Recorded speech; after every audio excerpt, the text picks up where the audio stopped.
Voilà, c'est presque fini.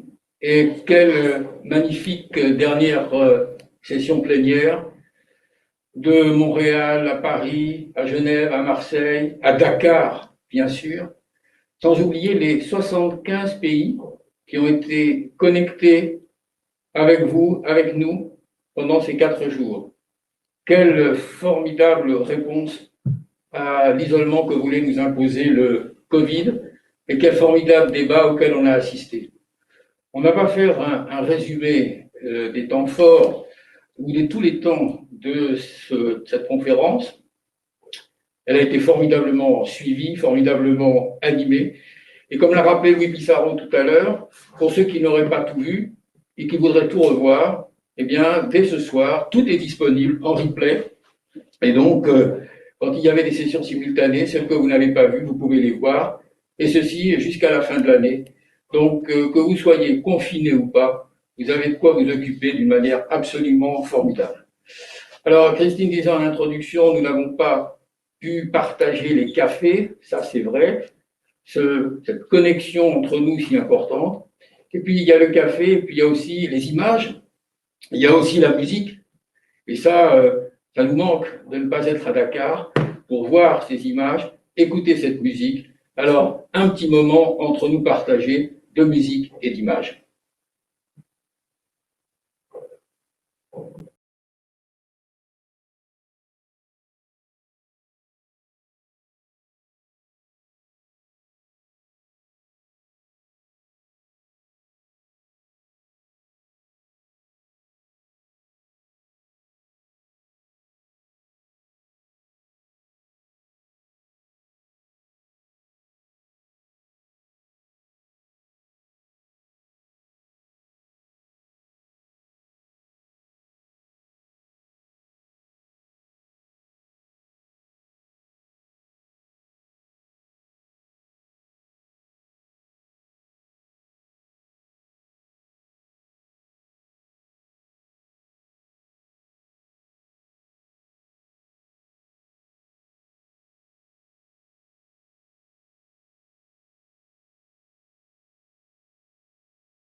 Alors, elle est un professeur de microbiologie connu au plan international. Elle anime, dirige comme recteur de l'université Sile Salou de l'enseignement, de la recherche. Elle est une femme pionnière engagée dans la lutte contre le VIH. Et puis surtout, elle a porté cette conférence en tant que présidente de la conférence avec une énergie absolument inlassable, entourée d'un formidable comité d'organisation. Et donc, je suis très très heureux de voir et d'entendre dans cette clôture de notre 10e conférence le professeur Koumba Touré-Kane. Koumba, c'est à toi. Merci beaucoup Gilles. Mesdames et messieurs, chers participants connectés de divers horizons, la conférence Afravi 2020 va bientôt tirer ses rideaux virtuels. Ce discours de clôture aurait pu être prononcé par le Dr Safietou Thiam, co-présidente et présidente du comité d'organisation locale, qui, comme dans notre jargon de biologie moléculaire, a su élaborer une réaction d'amplification en chaîne, communément appelée PCR, pour la réussite de Afravi 2020. Merci Safietou pour cette mobilisation et ton engagement. Cette conférence a réuni pendant 4 jours d'éminents spécialistes de différents pays grâce au numérique. Les acteurs ont pu débattre des enjeux et perspectives autour du bilan de l'exécution de la stratégie des 3,90 de l'ONU-SIDA. Les défis persistent dans les pays même si ce rendez-vous est à notre portée. De l'ampleur des infections liées aux hépatites et l'urgence d'y répondre avec de nouvelles politiques préventives et thérapeutiques pour faire de l'appel de Bordeaux une réalité. Des stratégies d'atténuation de l'impact de la crise sanitaire liée à la COVID-19 sur les programmes de lutte contre le VIH-Sida, sur les comorbidités, les hépatites et la santé sexuelle, de l'organisation des soins et du renforcement des systèmes de santé pour l'atteinte des objectifs de 2030. Cette approche de la conférence, qui est inédite, et a permis, la crise sanitaire liée à la COVID-19 nous a enseigné une stratégie alternative que nous avons adoptée et réussie grâce au numérique. Cette option fera revisiter nos systèmes de rencontres dans le futur. Afravi 2020 a été aussi une opportunité réelle de brassage d'idées et de connaissances dans ces joutes scientifiques constituant des moments privilégiés d'échange et de partage d'expériences respectives francophones. Les résultats présentés sont riches et concrets, reflétant notre implication active dans la recherche pour la santé. Ils devront nécessairement inclure l'ensemble des acteurs afin que le dialogue puisse s'instaurer de manière durable entre les pourvoyeurs et les utilisateurs des résultats de recherche. La valorisation et la translation de ces recherches dans nos politiques de santé ne pourraient être que bénéfiques à nos populations. Afravi essaie toujours d'accompagner la promotion de la recherche en francophonie en l'adoptant à chaque contexte. Et la conférence Afravi montre toujours que la recherche francophone participe de manière décisive à la formation de qualité des ressources humaines.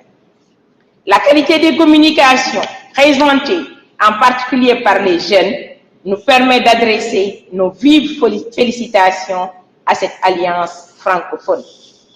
Alliance francophone qui contribue significativement, sans nul doute, à la constitution d'une masse critique de scientifiques spécialisés, performants en recherche, répondant aux standards internationaux dans le domaine de la santé. Afravi constitue une tension scientifique propice à l'éclosion de nouveaux chercheurs de talent. Et durant Afravi 2020, le Sénégal a été toujours aux côtés des participants.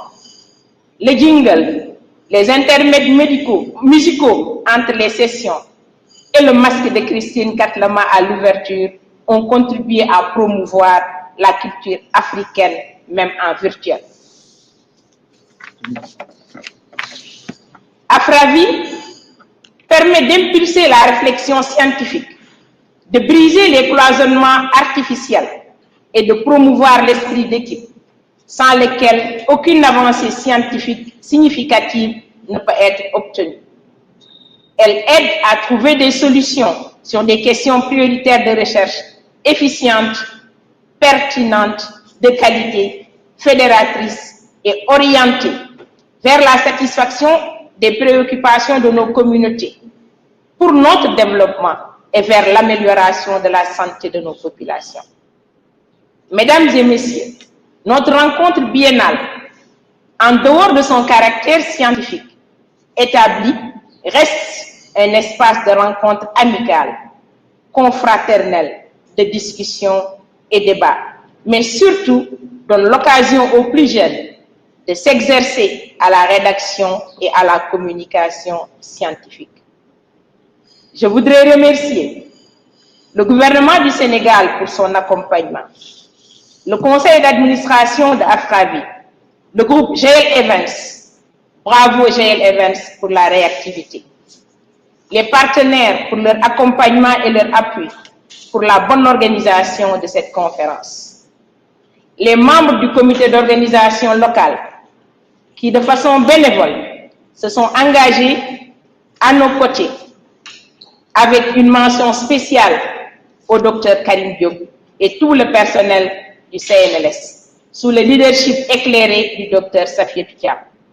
Ce personnel du CNLS a su encore montrer sa capacité de résilience, malgré le cœur gros, avec la perte brutale de notre collègue, le Dr Makhtar Ndiaga Diop, paix à son âme, a fait de son mieux pour que Afravi 2020 réussisse. Je le rappelle, le docteur Makhtar Ndiaga Diop faisait partie de la communauté de Afravi et a participé activement à plusieurs conférences de Afravi. En mon nom, j'exprime la gratitude de tout le peuple sénégalais et remercie Afravi et JL Evans pour leur compassion. L'hommage rendu à notre collègue nous a permis de surmonter l'épreuve. Mesdames et messieurs, chers congressistes, vous avez été 3500 inscrits. C'est un record dans l'ensemble des Afravi organisés. Et plus de 75 pays ont participé à plus de 80 heures de connexion en direct. Les connexions individuelles journalières ont largement dépassé les 1000. Les journées ont été belles, riches, comme en témoignent les photos partagées sur la plateforme, les séances connectées, les salles à Paris, à Bamako et à Dakar. Le monde francophone a encore montré qu'uni, il peut déplacer des montagnes. Merci aux congressistes et à très bientôt. Merci à l'infatigable Christine pour sa vision éclairée. Merci à Gilles, notre secrétaire général attitré. Merci à tous et à bientôt. Le rendez-vous est pris pour 2022 dans une autre ville francophone plus belle et sous un autre format encore plus innovant. Merci à tous.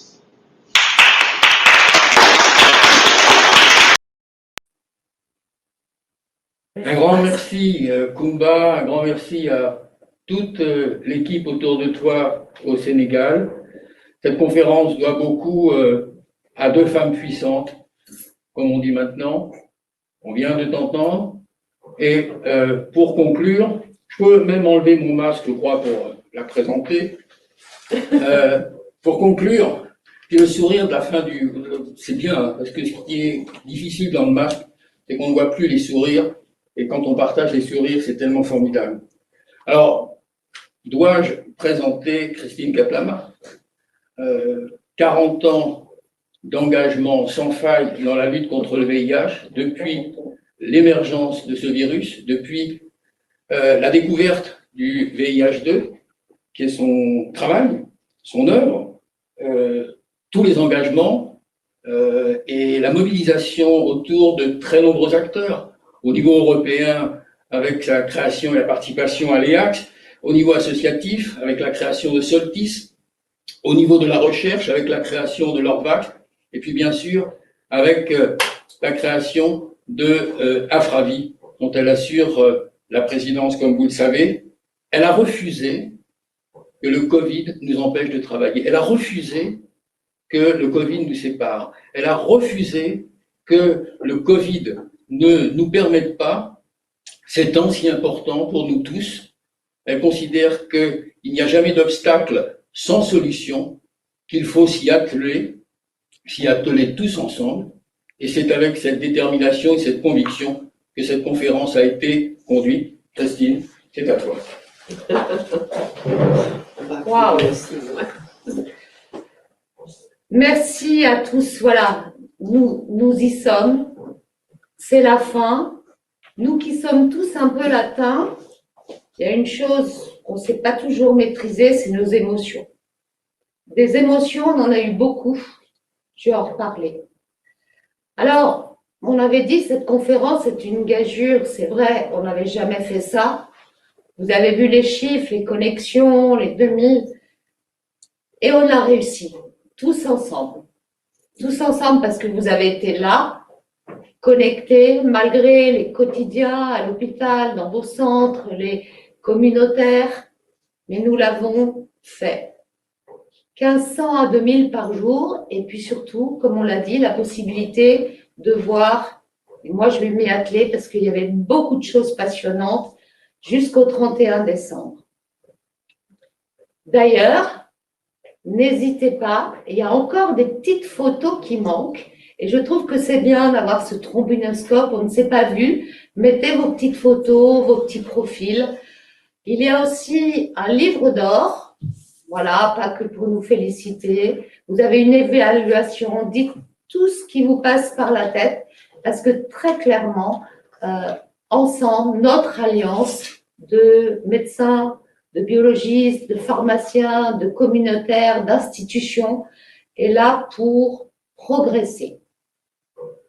Par-delà les chiffres qu'on a annoncés, je vous le disais, beaucoup d'émotions. Alors, personnellement, j'étais bouleversée de voir ces sessions, même les sessions postères, avec qui de Dakar, de Ouaga, de Paris, de Genève, j'oublie plein de villes, se sont connectés. Tous ceux d'entre vous qui n'auraient pas eu le loisir de parler dans une conférence anglophone très large, eh bien, merci pour vos contributions sur des sujets pas toujours faciles comme la sexualité, pas toujours faciles comme le partage, le statut, les échecs qu'on a dans nos programmes. Merci de votre sincérité, merci de votre générosité. Alors, la gageure, c'était la gageure technologique. Très clairement, merci à toute l'infrastructure. On ne les a pas nommés, mais la plateforme était réalisée par SmartMe. Vous avez vu, parfois ils étaient anglophones, mais bon, c'est pas grave, on peut comprendre. Merci évidemment à GL, à toute l'équipe. Je ne vais pas tous les citer parce que avec l'émotion, je vais en oublier, mais emmenés par Clémentine. Et je peux vous dire jusque tard le soir, les petits débriefs. Et merci d'avoir offert ce jingle. On en a parlé, il était 20h30 hier avec cette musique. Vous êtes hyper réactifs et aussi longtemps qu'on sera, soyez nos partenaires. Merci au comité de programme. Ce programme, j'espère que vous l'aurez apprécié. On l'a concocté il y a plus d'un an maintenant, on a changé, on a mis la Covid et c'était très bien. Merci à cette fantastique plénière. C'est important de voir, il y en avait pour tout le monde et c'est ça l'alliance. C'est à la fois le soin, la communauté, les patients et ce mot fort de travailler ensemble, les institutions également. Merci au comité de pilotage. On a mentionné Dakar, c'était essentiel, je ne vais pas vous raconter, mais c'était dans les 3 derniers mois des points tous les 15 jours, puis toutes les semaines, et toutes nos hésitations, que devons-nous faire, annuler, pas annuler, maintenir. On a maintenu, on a eu raison, on était tous connectés, et c'était ça l'essentiel. Alors effectivement, la tradition, c'est d'annoncer la ville où nous serons. Ce qu'on peut promettre, c'est qu'on sera ensemble quelque part dans 2 ans. On ne sait pas où, et je ne cache rien, on ne sait pas encore où. Un nouveau conseil d'administration, va présider l'AFRAVI. Nous verrons, mais vous, la promesse, c'est que nous serons ensemble. Et même si dans le futur, nous arrivons à faire des choses mixtes, parce que je retiens quand même la forte participation. Et dans une conférence présidentielle, tout le monde ne peut pas être là. Donc, on aura à cœur de garder l'idée que des connexions pour les gens qui ne peuvent se déplacer sera réalisée. Je voudrais aussi remercier les régies fantastiques. Alors, je voudrais nommer évidemment Fiona, qui pilote l'AFRAVI, Rachid, Jean-Daniel Daumont, qui nous ont aidés dans les 3 studios parisiens à vous accueillir pour certains, à faire en sorte que les choses marchent bien. N'oubliez pas, faites savoir le livre, il est disponible, il est accessible, voilà. Donc, pour finir, je suis un peu émue. Pour finir, merci. Merci. Merci à tous. C'était beaucoup de tension, c'était beaucoup de succès, c'était beaucoup de joie. ça doit être quelque chose de génétique, l'émotion. Mais merci Kumba. On n'oubliera pas cette conférence qui était vraiment inédite. Maintenant, bon repos, portez-vous bien, connectez-vous, regardez tout et nous continuerons le combat ensemble. Au revoir. Christine, les remerciements de la part de toute l'équipe de GL Events pour vous. Merci GL. On peut pas aller voir GL. Montrez-vous. Au revoir tout le monde. Jingle. Jingle.